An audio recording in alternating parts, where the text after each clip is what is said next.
এখন আছি উলুবেড়িয়ার ফেরিঘাটের সামনেই ফেরিঘাটটা আছে। তো আমরা এখান থেকে পার হয়ে নদীর ওই পারে যাবো। ওপার থেকে কিছু মাল আসার আছে আমাদের, জামা কাপড়, সো সেইগুলোই নিয়ে আসবো। নিয়ে এসে বাড়িতে বাছাই করে প্যাকিং করে কিন্তু কাল থেকে আমাদের ডিস্ট্রিবিউশনের কাজ শুরু হয়ে যাবে।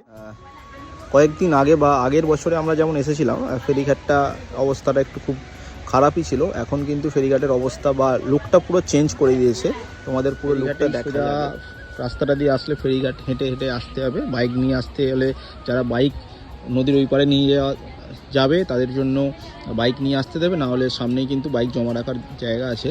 আর ঠিক সামনেটা দেখো, ফেরিঘাটের জায়গা, বসার জায়গা করে দিয়েছে, পার্ক মতো করে দিয়েছে, খুব সুন্দর জায়গাটা কিন্তু এখন করে দিয়েছে।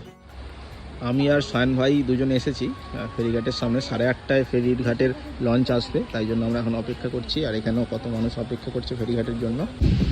ওই যে দূরে লঞ্চটা আসছে, ওই লঞ্চটাই এই ঘাটে আসবে। এই ঘাটে এসে আবার প্যাসেঞ্জার নিয়ে ওই দিকে যাবে। মানে একটাই কিন্তু লঞ্চ 1 ঘন্টা ছাড়া আপ ডাউন করে থাকে।